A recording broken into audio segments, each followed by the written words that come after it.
जय माता दी दोस्तों, स्वागत है आप सभी का हमारे चैनल पीजे टिप्स में। दोस्तों, आज की वीडियो में बात करेंगे नवरात्रि के चौथे दिन ऐसे करें मां कुष्मांडा की पूजा विधि और जानेंगे भोग क्या है, मंत्र क्या है, आरती और कथा के बारे में।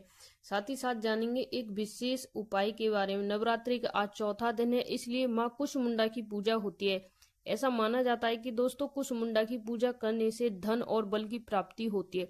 साथ ही साथ ताकत और बुद्धि भी बढ़ती है। माँ कुष्मांडा को ब्रह्मांड की रक्षक भी कहते हैं, इसलिए आज माँ कुष्मांडा की पूजा कैसे करें, मंत्र क्या है, माँ को भोग क्या चढ़ाएं, आरती कैसे करें, इस बारे में विस्तार से जानते हैं। नवरात्रि के चौथे दिन माँ कुष्मांडा की पूजा की जाती है और इस दिन विधि विधान से माँ दुर्गा की आराधना होती है। भक्त उन्हें मालपुआ मिठाई भी अर्पित करते हैं। मान्यता है कि माँ कुष्मांडा की पूजा से सभी मनोकामनाएं पूरी होती हैं और कार्यों में आने वाली बाधाएं भी दूर होती हैं। देवी पुराणों के अनुसार विद्यार्थी को नवरात्रि की माँ कुष्मांडा की पूजा अवश्य करनी चाहिए। इससे उनकी बुद्धि का विकास होता है, उनकी बुद्धि ज्यादा तरक्की भी करती है। माँ कुष्मांडा 8 भुजाओं वाली दिव्य शक्ति हैं। उन्हें परमेश्वरी का रूप भी माना जाता है। ऐसा माना जाता है कि माँ कुष्मांडा की पूजा करने से सभी काम पूरे होते हैं और जिन काम में रुकावट आती है वे भी बिना किसी रुकावट के हो जाते हैं। माँ कुष्मांडा की पूजा करने से भक्तों को सुख और सौभाग्य मिलता है। देवी पुराण में बताया गया कि विद्यार्थी को नवरात्रि में माँ कुष्मांडा की पूजा जरूर करनी चाहिए। माँ दुर्गा उनकी बुद्धि का विकास करने में सहायक होती हैं। इसी के साथ साथ दोस्तों, माँ कुष्मांडा में क्यों पड़ा है, यानी देवी माँ कुष्मांडा का नाम माँ कुष्मांडा क्यों पड़ा। देवी कुष्मांडा दुर्गा माँ और चौथा रूप में देवी भागवती पुराण में उनकी महिमा का वर्णन माना जाता है कि उन्होंने हल्की मुस्कान ब्रह्मांड बनाया था, इसलिए उन्हें मुख कुष्मांडा देवी कहा जाता है। सृष्टि से आरंभ में अंधकार था जिसे अपनी हंसी से दूर किया, उसमें स्वर्गी से गर्मी सहने की शक्ति है, इसलिए उनकी पूजा करने से भक्तों को शक्ति और ऊर्जा मिलती है। ऐसा है माँ कुष्मांडा का रूप।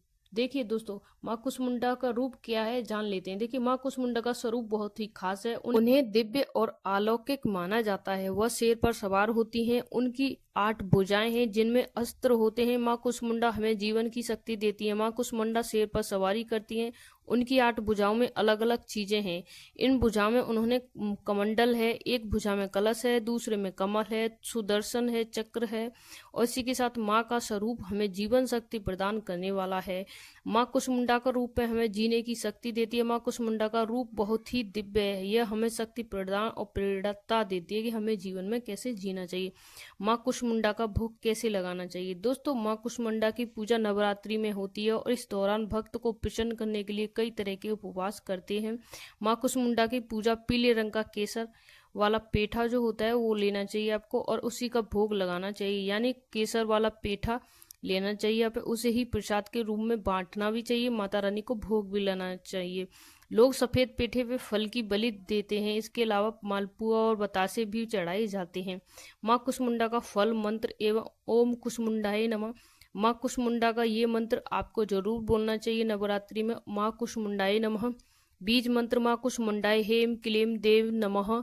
ध्यान मंत्र, यानी जब आप ध्यान करें तो उस समय ये मंत्र का जप आपको जरूर करना चाहिए। अगर आप इस मंत्र का ध्यान के समय जप नहीं करते हैं तो आपका जप करना यानी ध्यान करना व्यर्थ है, इसलिए आपको इस मंत्र का पता होना और याद होना जरूरी है। अगर आप इसे मन में नहीं रटते हैं तो सुन लीजिए।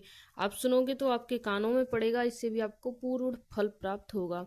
या देवी सर्वभूते माँ कुष्मांडाय रूपेणा स्थिरता नमोस्तुते नमोस्ते नमो नमः।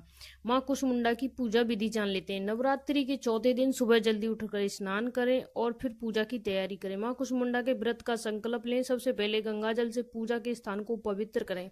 फिर लकड़ी की चौकी पर पीला कपड़ा बिछाएं। उस पर माँ की जो भी प्रतिभा है आपने घर में लाई है, जो भी है उसे रख लीजिए। माँ कुष्मांडा का ध्यान करें। पूजा पीले वस्त्र, फूल, मिठाई, धूप आदि चीजें आपको रख लेनी चाहिए। अक्षत्र अर्पित करें। सारी सामग्री अर्पित करने के बाद माँ की आरती करें, भोग लगाएं, अंत में क्षमा याचना करें। साथ ही साथ सभी को प्रसाद बांटें। ध्यान रखें, दुर्गा सप्तमी और दुर्गा अष्टमी का यानी दुर्गा चालीसा का भी पाठ आपको जरूर करना चाहिए। अगर आप चाहते हैं दुर्गा सप्तमी और दुर्गा चालीसा पाठ सुनना तो हमारे चैनल पे जाके आप देख सकते हैं, उस पर वीडियो पड़ी हुई है। तब तक के लिए जय माता दी दोस्तों, मिलते हैं नेक्स्ट वीडियो में। तब तक के लिए जय माता।